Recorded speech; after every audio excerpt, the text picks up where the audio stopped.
Prix. Hello and welcome to the Smash Podcast. I'm your host, Bob, and today I'm joined with my co host, Cupcake.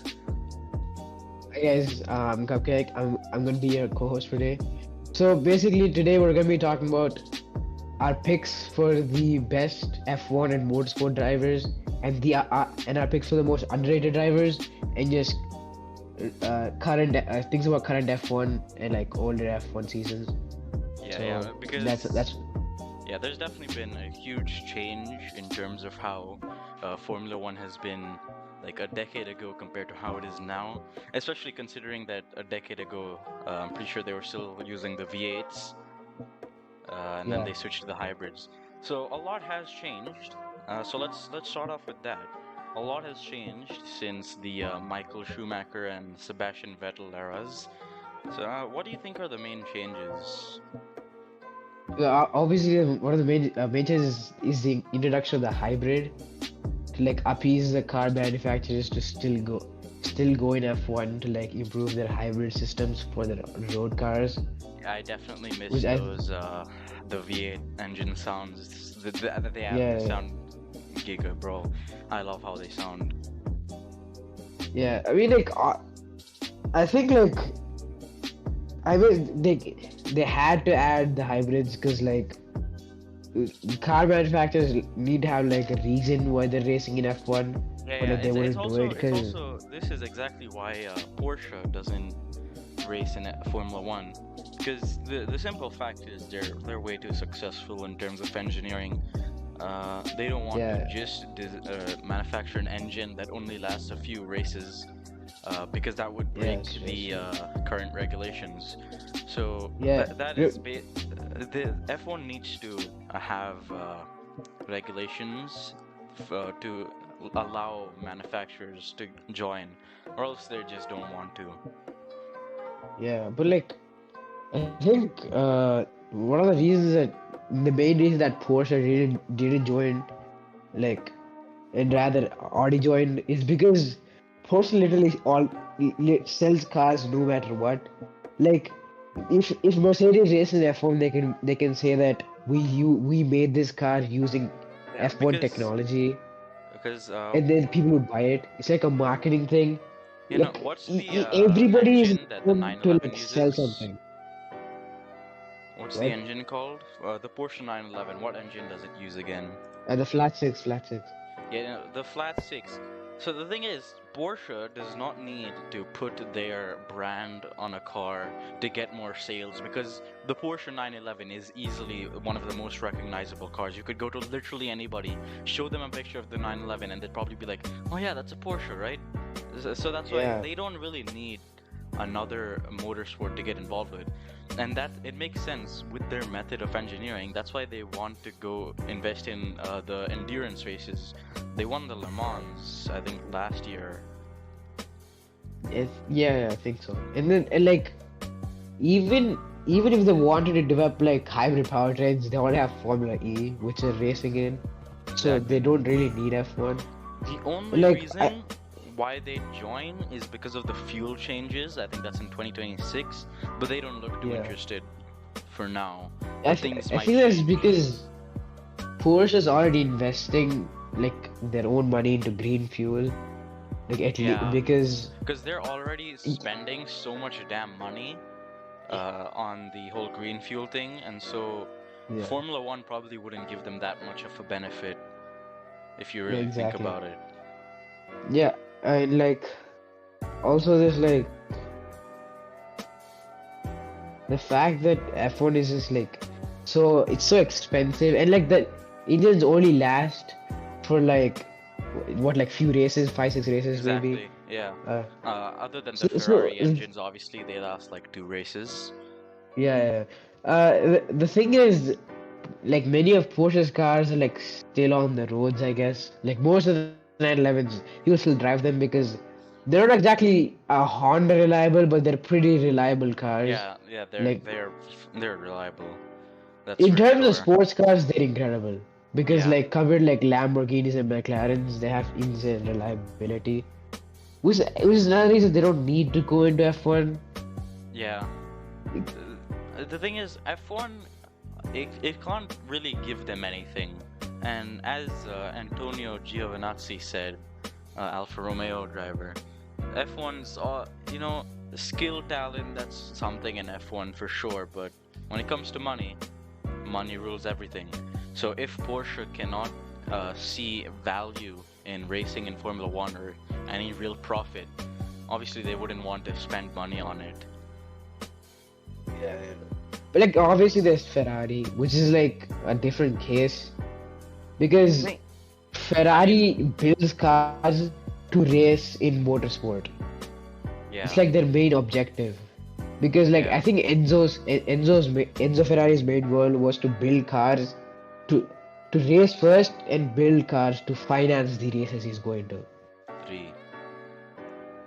Yeah, I think the main objective of Ferrari is motorsports first and automobiles second. Not Like to it mention was, I the don't think it fact is that- now. Yeah, no, because not to mention the fact that Ferrari has been racing for a long damn time, right?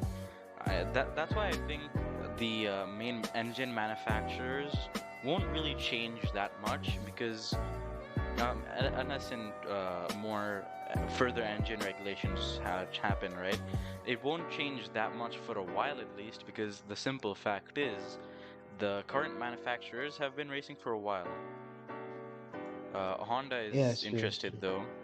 They haven't been racing for that long, but the others they've been there for quite a while, which is why they probably ain't changing anytime soon.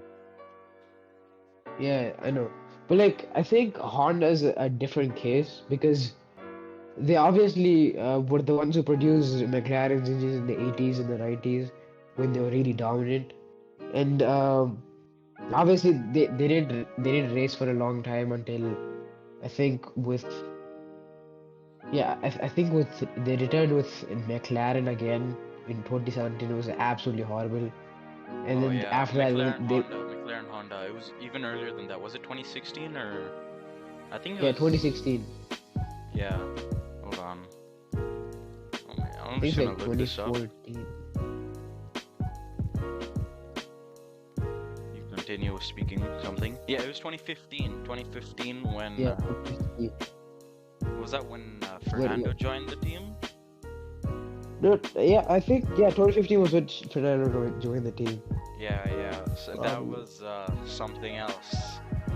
Jesus. the- I think Alonso, because of that whole stint he did with McLaren, officially has like Yeah, PTSD GP2 from engine, the GP2 Honda. engine.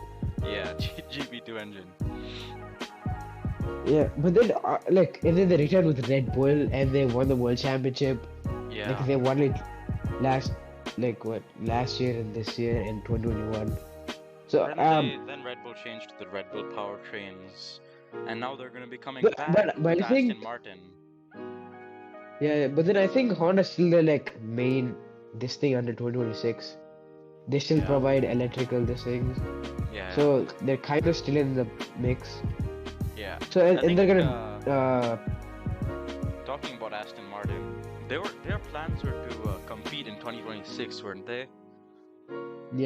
to become competitive in 2026. So the fact Then- that at least for the first half of the season, that Aston Martin was so damn competitive with Fernando, that's pretty crazy. And I do hope that whole progress continues, and in 2026 they can actually start to beat Red Bull. Because Red Bull Yeah. is in a league of their own, especially with Max Verstappen. I think the thing when you change regulations is that towards the end of the regulation cycle, teams will get really close, and then our team will emerge dominant, kind of. So like here happened in Mercedes in 20 when the turbo hybrid era came. Mercedes was dominant until 2021, where Red Bull challenged them for the first time. I think it's gonna be similar this time when one clear frontrunner emerges. It's gonna take at least 4 or 5 years for So the you rest of the think- field to catch up. Wait, so you think like in 2025 or 6 we're gonna see a championship fight, and then after Yeah, that, I think it's gonna be 20 domination realistically. Yeah, realistically, next year is probably out of the cards. Seeing how dominant Red Bull are right now, like with Adrian Newey, until they unless if they like really mess up, they aren't gonna lose the championship. But I think 2025 is the best year for like Mercedes, Ferrari, Aston Martin, or McLaren, or maybe even Alpine to challenge them for the Alpine has title. had an absolute stinker of a year so far. Yeah, but And like like they've had both their cars DNF twice now, which is not good for yeah, them. Hopefully they can learn they like something for the yeah, next year. yeah. The thing about Alpine is that they've always been in the same place for like I guess by like 5 years now, 2018. They're You like know, always so close yeah, to the like thing getting is, to the half the staff in Alpine actually have that motorsport spirit that you need to start fighting. Half the staff at Alpine, mainly the management, just see Alpine as a source of revenue. They don't see it as something that should be fighting at the top. I'm pretty sure the Renault CEO said that he wants Alpine to become the Ferrari of France. And that's not happening unless the whole management changes and maybe they revert back to Renault. I think yeah. I think that just happened. They just fired Otmar Zafner over the summer break, and they changed like 4 executive positions. I think like a few weeks ago. or they let Martini purchase into them. I'm pretty sure even Helmut Marko said Yeah, that, but he said that for other reasons. I'm saying that this should happen for how yeah, if Alpine wants to be successful. And as for yeah. like Martini and Alpine not being in the same country, they can have satellite bases in America and then their own one in France and have a sort of a partnership going. Yeah, like Martini is there like I think it was the main sponsor of Williams too, like Yeah, a yeah. few years ago. Like But if I the mean, thing I'm about not Alpine talking about a is sponsor anymore. I'm talking about purchasing like actual stakes into the team, maybe even rebranding to Martini for a while. Because Martini has been showing interest in joining the Formula One grid, mainly as an 11th team, but literally all the team principals don't want an 11th team. So there's a bit of a conundrum I there. don't think Martini is like a big thing because like most of the most of the teams in F1 are like car companies, obviously except Red Bull and AlphaTauri, and Martini probably wouldn't have the resources to do that. Like Red Bull is obviously like into sports, Martini is not so much. It's like an alcohol company, so I don't think there's much scope for that because the whole motto of Red Bull is like Red Bull gives you it's like an energy drink, right? So basically, you need athletes endorsing you to make it successful. So I don't think Martini really has the same drive for that as Red Bull, considering they're more like leisure and stuff. All right. So you're saying that it might not work because Martini is just like if they want to, it would just be for revenue again. Yeah, exactly. Okay. Also, the thing about Alpine is that they've been like the best of the rest for like almost 5 years now. Like they're like the leader of the midfield at this point. Yeah, They're not. I mean, they have to step up eventually, man, if they want Yeah, they've more. been in like the same position for like 5 years. Like they've always been ahead of all the backmarkers, but they've never been really close to like the front 3 or 4 teams. Yeah. Uh, now And then, five, obviously, including McLaren. But like, yeah, and then, I mean, in 2018, or was it 2018, they were fighting Haas. They did win that fight, but still, it's just yeah, they haven't been progressing much. They've always yeah, been in the same area. So I'm really not yeah, it's true, sure it's if true. they're looking for actual glory or if they just want money.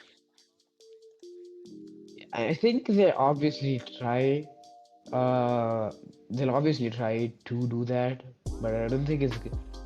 I don't think they. I think they need like major different changes, and it's not an excuse anymore. Like you've seen Aston Martin do it, like this year especially. Exactly. I mean, they went from back marker to like competing for podiums.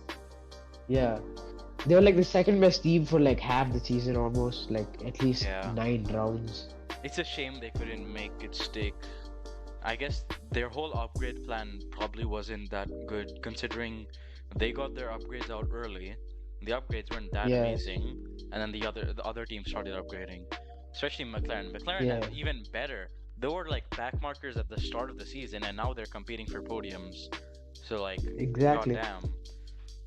So there's not really like an excuse for Alpine at this point. Like, obviously compared to other back markers, you can understand why they're a back marker. But like Yeah. Alpine, they have no reason to be a back marker I mean, because they're like they have the backing of Renault, and Renault is partially owned by France itself, so they definitely have funding. yeah, like Renault is one of the biggest car brands in the world. They have Exactly. billions of dollars at their disposal. So it's not like they don't have a lack of funding like Williams or Haas. Yeah. But yeah, that Yeah, whole so McLaren story was absolutely crazy. I mean, the fact that they were seen as just nothing at the start of the season with an absolute horrible car to now Lando Norris getting P2s and P3s is crazy. I think Oscar Piastri, he's been doing brilliantly. He's the first good rookie we've seen in a while. Pre-2020, I'm talking. yeah. Because the thing is, most of the recent rookies have been all pay drivers, not very good. Like But I think Mazepin. the better driver like last year, obviously, if you look at the new rookies, I think there's only one rookie last year. There was Guan Yu Zhou. Were there any new? Yeah, and Joe did This well. this He definitely did well. yeah, Zhou's been pretty good this season. I mean, last season too, he was pretty good. Yeah, he's been Obviously, managing to keep up with Valtteri Bottas. Bottas. Yeah. Sure, I I'm think not sure if that's. It's pretty good.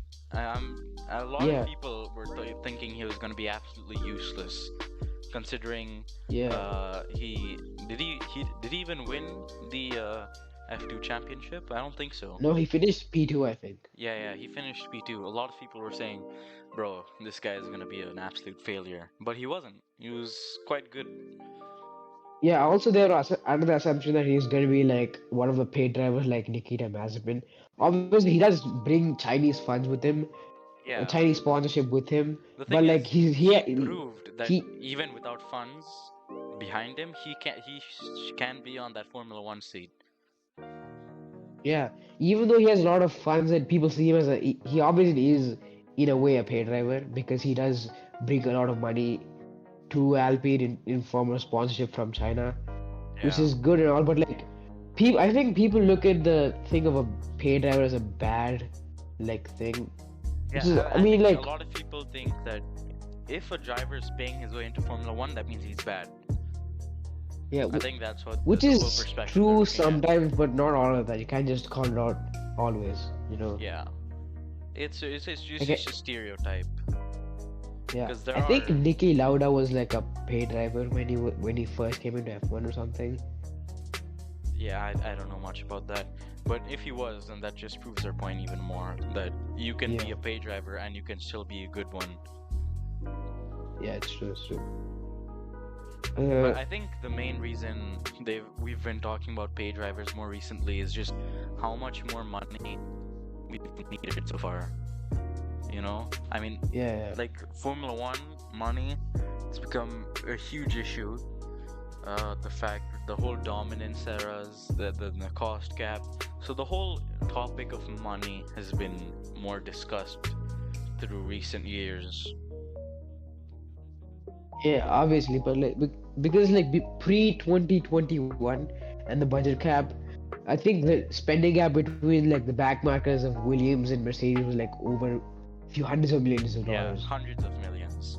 That was very unfortunate. Because yeah. And that's also why we And now saw after like a huge more amount of teams in the 1900s, because you didn't need that much money. Obviously, you still needed a bunch of money, but not as much as you do today. Which is why there were so many more teams back then. yeah, it's true, it's true.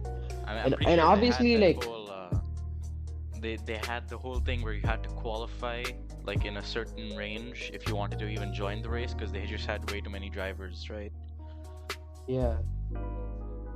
And we sorry, And you like were saying ob something?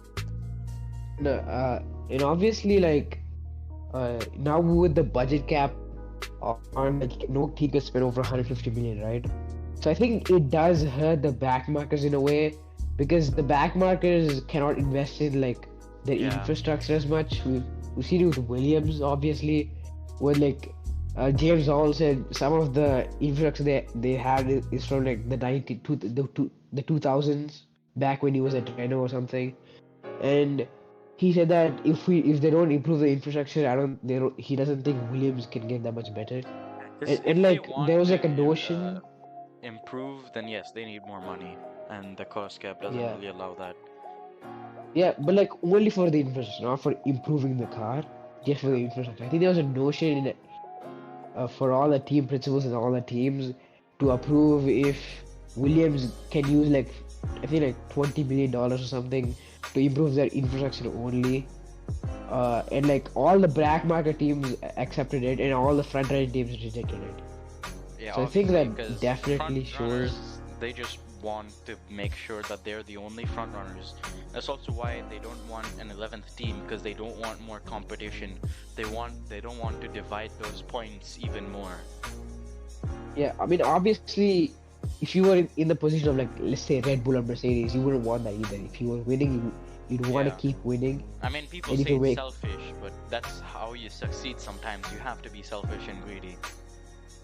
yeah, that's true, that's true. And obviously, um, I mean, you do have to be selfish and greedy to win, but like,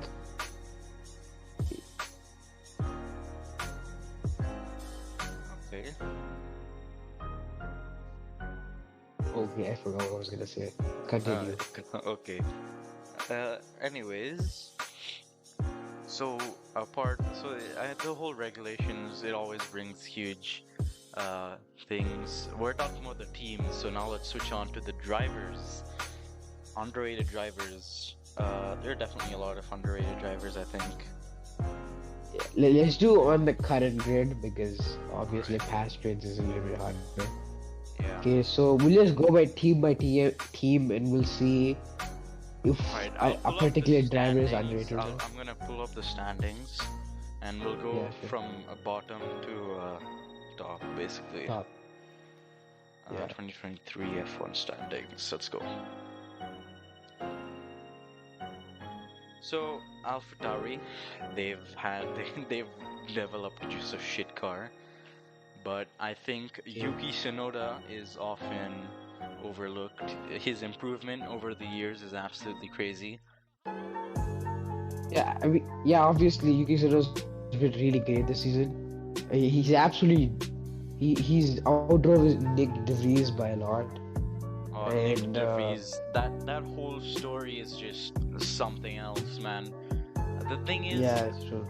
I think he just got a bit too unlucky, and now he was just too old for the sport to be come in as a rookie at like Yeah. what, 28? Was he 28 or 27? Yeah, it's somewhere around that age. Yeah. That's why I think the whole thing might not have worked. So, Yeah.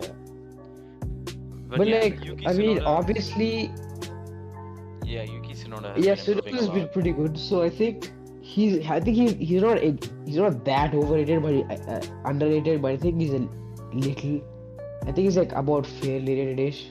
Especially now Maybe- when he's showing his signs of improvement, but unfortunately he has a bad car, so nobody's really looking Yeah. properly. So I think that's why he's a bit Yeah. underrated as of now. Alfa Romeo, I think both drivers are a bit underrated. Both Valtteri Bottas and Joe. But like, Valtteri Bottas and Joe has not been the greatest this year. I mean, in terms of like they've both been decent, but they've not been like exceptional. You know what I mean? That's true, Like they're but doing their job, the thing is, but they're I not like know delivering anything more. I feel like they have potential. I think Yeah, they definitely do have potential. I think Valtteri, his whole years at Mercedes just made him look like an absolutely weak, useless second driver. But the thing is, the Constructors' Championship has to be fought by two drivers, and Valtteri played literally the perfect role of a good teammate. Not to mention, when allowed to, which was like never, he would actually sometimes fight Hamilton and sometimes even win. So, Yeah, it's true. and I mean, there's but definitely a bit of bias coming from me. I'm a huge Bottas fan. yeah, I mean, obviously, I think this year, definitely Valtteri has outperformed Joe. I think he has like a 10th on him ish, maybe, Yeah, in the race and quali. But I think they're both been decent, so I guess they're both fairly rated currently. yeah. Okay. Yeah, Pass. Oh man, as a Kevin Magnussen fan, I'm so disappointed in his performances this year. yeah. This year he Meanwhile, hasn't been that good. Nico Hulkenberg, absolute brilliant driver. Holy shit, he's been Yeah, qualifying so well. The whole issues with the tires for the Haas just completely fucks him over, basically. yeah. I think he's been destroying a K-Mag in the quali Oh, there. I think it's like he is destroying him. Holy shit. I'm pretty sure Hulkenberg has been like consistently out qualifying K-Mag. I think he has like a gap of 2 tenths, 3 tenths ish, 3 tenths almost Yeah, because against K-Mag. It Hulkenberg, was like a huge difference. he's been in Q3 a few times. Yeah. A few times more than Obviously, K-Mag. yeah. I mean, like Kevin Mag has always obviously been like disappointing this year. Yeah, it's definitely been disappointing for K-Mag. I Yeah, still so I have think trust in him since I'm a huge K-Mag fan. yeah. So I think Nico Hülkenberg is underrated and K-Mag is kind of he's fairly rated. I think You think he's people. overrated? No. I think this season maybe, but like overall looking at his career, I think he's a bit underrated. But considering this year only, I think he's overrated a little bit Alright, because okay. Yeah, that's fair. He has not been performing well. yeah, That's easy to say. Even as a K-Mag fan, I can see that. Anyways, moving on to Williams now. Oh, Sargent, he's not doing well. yeah. Sargent's not doing that well. I think Albon has out-qualified him every single time, like 12-0. Bro, He has 5 tenths on him. 5 tenths. Albon has single-handedly put Williams into the P7 spot on the constructors. Yeah. Because Sargent has 0 points and Albon has 11. Yeah, Albon has finished higher than Logan Sargent in 11 out of the 12 races. The only race he failed to finish ahead of Sargent was like the race he crashed out of. I think that was Australia. Albon is such a great driver. I think. Yeah, but obviously he's been doing so well this year. But I think Logan Sargent has really failed to keep up. He is. Even though Albon is like a really good driver, he's not like on the level. He's not like a world championship caliber just yet. I think he can still improve a bit. I think. But still. If maybe Red Bull gave him one more year and helped him develop, I think he could definitely be much higher level. Yeah, then obviously. But I think Logan Sargent has been a major failure this year. Yeah, definitely. Definitely. And unless he doesn't like improve himself in the next half of the season, I guess. I mean, you can't have your teammate scoring 11 points while you score nothing. Because you're in the same damn car. Yeah, it's not even that. The difference in quality is 5 tenths. And Williams is still a back marker. So 5 tenths in back marker is really something. Exactly. Anyways, that's like the difference between Q1 and Q3. Alpine, I think Gasly, he's getting too much hate. I mean, he's been with the whole Red Bull family for a long time, and now he just comes into the Alpine. He still has to get used to that car properly in order to find its limits.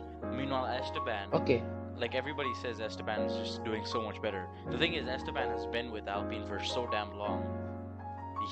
He knows the car a lot better.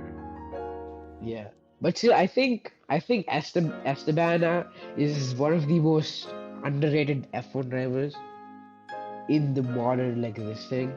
People always discredit him for some reason. I think he has really good talent. I think he's a really good driver. But people just discredit him for I don't know why this is due. I think it's the reason that he's like never really stands out compared to his teammates sometimes, but he always manages to outscore them somehow. You know Yeah, what I mean? I mean, I think the whole 2022 Alpine season ruined his reputation a bit. How he was with Fernando. Yeah, I mean, he's. I mean, he does have his moments when he won when he won in Hungary 2021, when he got a podium in Monaco this year, Yeah. P3 in Monaco, obviously. And Great with those achievements. conditions, it's not just a case of, oh yeah, he qualified well and he kept that position. He did drive well, especially with the whole Yeah. changing conditions. You Yeah. have to be a good driver in order to keep your position. Yeah. So I think Esteban Ocon is an underrated driver because people just don't see him as a top quality driver. I think they just he fail to see hasn't that. been given the time to shine. I think if you put him in a good team, I think he can shine. Yeah.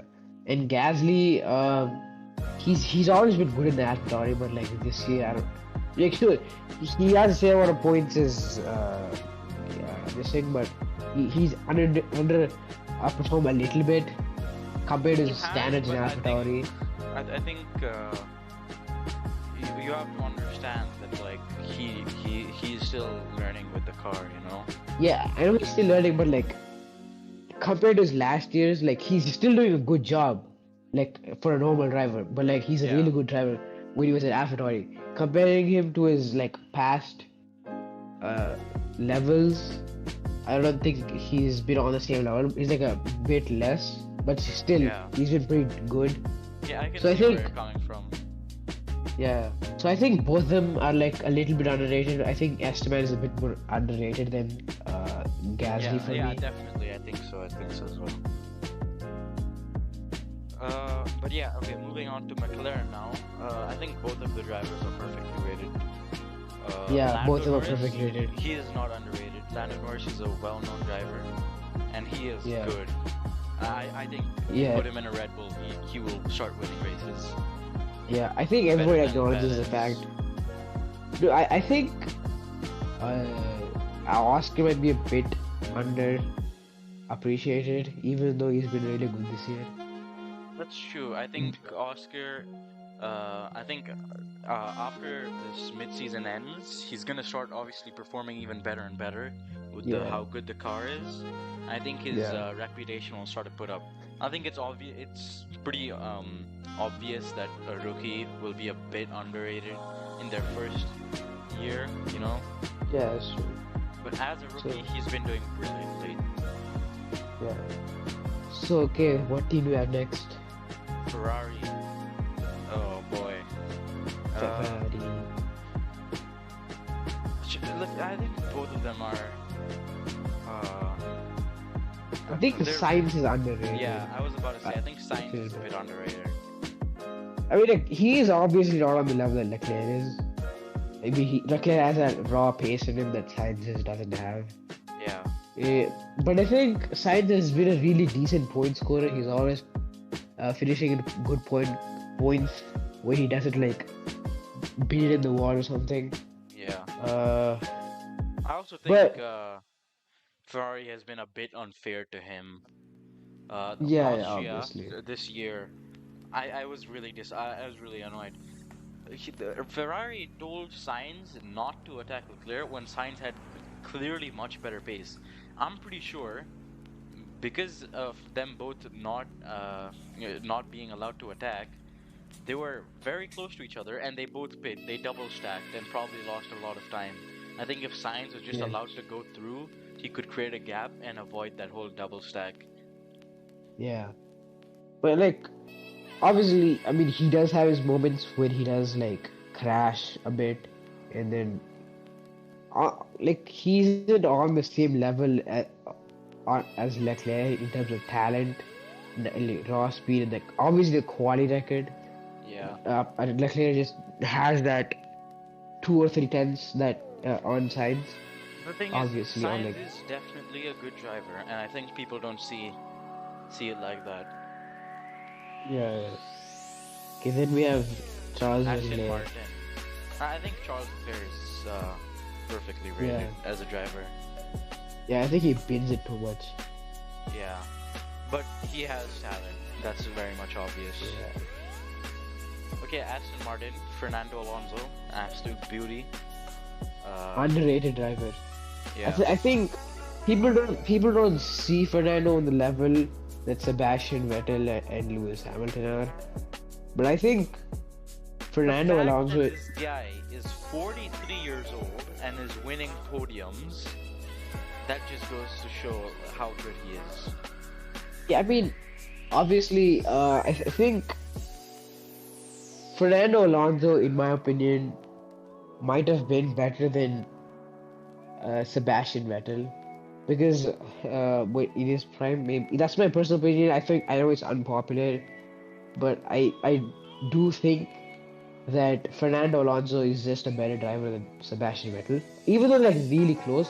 But I think that Fernando has that he has like a passion for the sport that Seb doesn't really have. Like Yeah. obviously he had it when Seb was a younger driver, but like you started to see that it is like later 2020 2021, like first year with Aston Martin, last year with Ferrari. You started seeing him like fade off. He was Yeah. not trying as much, and he wasn't driving as well as he used to before. Even 2019. I think I agree with you on this unpopular opinion. Yeah, and yeah. as for Fernando, I think he's gonna have that passion at least until 2026. Yeah. And I think If they if could Aston Martin cannot compete at that point in 2026, I think then his passion is gonna start falling off. yeah, I think then he's gonna retire I think because if he knows he I think can't. if Aston Martin starts competing in 2026, I think he'll be in the sport for another 2 years and then retire. Yeah, that makes sense. Okay, what team is it? Mercedes. Well, let's talk about Lance Stroll. Uh, Oh yeah, let me have last one. I forgot about last one. how do you think he's been doing? Dog shit, absolute ass. Horrible. I mean, Yeah. okay. Wait, I should not be that harsh. I mean, Kia has Then some again, good results. then again, you say that, but Fernando Alonso has 102 more points. Yeah, it's true. I mean, like he's absolutely destroying it. That's a simple fact. But In the same I mean, car, and unlike the difference yeah, between Albon and Sargent, Lance Stroll is not a rookie. He is completely yeah. not a rookie. He's had his time in Formula One. He's had his time to develop, and yet he is being outpaced by his teammate basically all the time, and has 102 points less than his teammate. The thing about Stroll is that he's very inconsistent. That's Uh, true.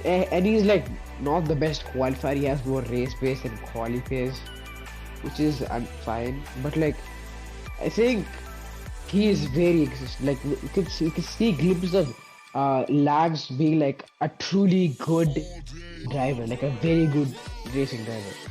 Like obviously Turkey 2020 where he got pole with that racing point in the wet. Yeah. 2017 Monza I think got P4.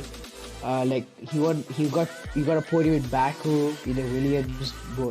I think he has shown us like glimpses of his speed again this year too. I think he out-qualified Fernando sometimes. He got like a P4 two times I think. Yeah, in Spain he did beat Fernando. Yeah, Where but was like it? I mean, obviously, like the thing about him is he obviously has a car now. Like the thing about him is we've never seen him in a competitive car before, but he has that now. So I don't think he has any excuses anymore. Yeah. But I don't think he's not gonna be leaving F1 anytime soon due to obviously dad. his dad owns. Yeah. But like, if Lawrence Stroll sees that his son is impacting how his business is doing and how much money they're about to pull in, it will definitely, impact Yeah. his decision. So he Because now might. Aston Martin, they're in P3, but with them running almost one leg, they need to beat Ferrari. That's their goals, I'm guessing. Yes. they want to set themselves apart from the midfield. No, they don't want to be just a front runner of the midfield. They want to prove that they have potential for the next few years. And I think Canada is a perfect example of that Lance Stroll has not been doing well. I mean, he barely got P9 while Fernando was beating Lewis Hamilton. Yeah, that's true. Okay, so then Mercedes. Yeah, First we do Mercedes. George, I guess. I think George is underrated. I think the opposite. I think George is overrated. A bit, I think. I mean, Okay, okay, I can see where you're coming from, considering that he's just had one podium, while Lewis has had 4 so far. But then again, you have to consider Lewis is much more experienced, and I think Russell has talent. I mean, yeah, Russell, he's definitely like a great driver, world champion caliber driver. But the thing is, people rate him a bit too highly. I think he's a good driver now, but I think like the public perception of him is like he's on Hamilton's level or he's on Charles Leclerc's level. I think Not that's Hamilton's mainly level. because of the 2022 season. Yeah, people think he's on Charles Leclerc's level, which I think he isn't. Obviously, he's a really good driver, but like he makes too many mistakes, and then sometimes sometimes he's just nowhere. Like Yeah, Canada, that mistake he made, that was completely on him. And he has to Yeah. become more consistent. If he becomes like more in some consistent, weekends, yeah, and then like some weekends, Lewis is absolutely he's on him. He doesn't even come close to Lewis sometimes. yeah, So it's like weekends like those and like mistakes like that. I think makes him a bit too unreliable to be Yeah. on like a Charles Leclerc level. I think he just Like, has to he become a should- bit more consistent, and then Yeah. he'll start. I think showing I'd rate pace. him. Yeah, I think I'd rate him on the same level as Lando Norris almost. So he's like a step below like the best of the best, in my opinion. All right. Okay, Then Hamilton, Hamilton. Fairly rated. fairly He's rated. fine. Yeah, I agree. Yeah. There are definitely times where his pace has fallen off compared to Yeah, I mean, his sure, prime. but like, But but like that everybody really has. I think this year he showed us that he's why he's a 7-time world champion sometimes. yeah, Like the drives he's been going on. Like obviously his pole in Hungary is pretty good, and then yeah. So yeah, we have Red Bull then. Red Bulls. I have Max Verstappen. He's just absolutely a good driver. Honestly, this is my take. I think he's underrated, mainly because Yeah, he is, everybody he is. keeps talking about the cars winning for him.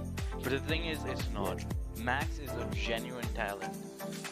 He is so damn good. Yeah, I think people credit the car way too much than they should be. Yeah. Because I think in terms of raw talent, I think Max is better than any driver on this grid right now. I agree. In terms of like pure talent, he's like one of the greatest drivers ever. That I've obviously never seen the older drivers race before, so I obviously wouldn't know how good they were. Like I don't know how good Michael Schumacher is because I've never seen him before, but I think he is definitely better than Sebastian Vettel in terms of raw talent. I don't think he is better because he obviously needs to win like a few more championships to prove that he's a greater driver than Sebastian Vettel. Not only that, And people look at statistics way too much. yeah, I think that's Think- the whole thing with Gil Villeneuve, right? He has like what 6 Yeah. wins. That's all. But he is better than 6 wins. He just had that unfortunate death in qualifying that didn't Yeah. let him be proven, and everybody's Yeah. like, "Yeah, who's this Gil Villeneuve person?" But he is a goated Yeah. driver. So I think Max. the thing about Max is people don't like him because he's dominating too much, which is fine, I guess. Yeah, Like, I mean, a lot of of people hated Sebastian Vettel when he was dominating. Yeah. So it makes sense because the fans want to see some actual racing for P1. Yeah. But I think Max has reached a level that Vettel has never reached before. What is it now? 12, 9 races, 8 Yeah. races. 0 to make it 9. If he wins in his home race, it'll make it 9. That'll actually be pretty sick. Yeah. So 8 races. And it's not that. I mean, sure, Sebastian Vettel was winning. He won 9 races in a row, but he was not winning them in any way like Max is winning right now. Yeah, he was not outright dominating. Yeah, I think Max started like what P6 in Hungary. No, Yeah. no. Wait, no, In no. Spa, right? P6 is Yeah. Spa. Yeah, He won by 30 seconds that race exactly. from P6. Which is simply like it And just then in, shows how good he is. Saudi, he came from like P15 to P2. Yeah. Like he's like on a different level right now. I mean, think he is so damn fast that I think he has single-handedly caused Perez to be less confident in his abilities, yeah. and that's why Because Perez has Perez is slump. in no way a slow driver. Yeah. But like If Verstappen Perez, is absolutely smashing him. the thing is, if Perez can win a race, I think he'll start getting P2s again. Yeah. Because he needs that confidence boost because he is fast. He is a fast, Yeah. experienced, skilled driver that can be the perfect second driver. But his confidence has been kicked to the ground and he needs some Yeah. confidence booster. I think one of the main examples of how good Max is Monaco 2022. In that last sector, he needed 3 tenths. Yeah. 3 tenths. Everyone thought Fernando would be on pole, and he somehow snatched it. You mean 2023? Somehow he just got it. He just pulled it out of the air. Yeah, exactly. I was watching qualifying live and I was like, let's go boys, Fernando on pole position. I see Max has like what, 2 yellow sectors. I'm like, easy dubs, easy dubs. I look away, I look back, Max is on pole and I'm like, what the fuck? Yeah, it just shows how good of a driver he is. And yeah, I think he's underrated. A little bit, not that much. Yeah. And then, like I said, Perez, he's just had low confidence. And you need confidence. But But overall, I he think has he's a it. pretty good driver. Yeah, he definitely has it. Yeah. So yeah. So, So now we've come to the end of the whole drivers and constructors list. We've also talked about the whole regulation changes, hybrid eras, how it's going to look like in the future, how it looked like in the past. And as our recording reaches around 45 minutes, I think it's time we call it quits, boys. yeah, okay. Thank you for joining us for this episode, and goodbye. We'll see you again, probably with even more people. Peace Yeah, out, boys. probably.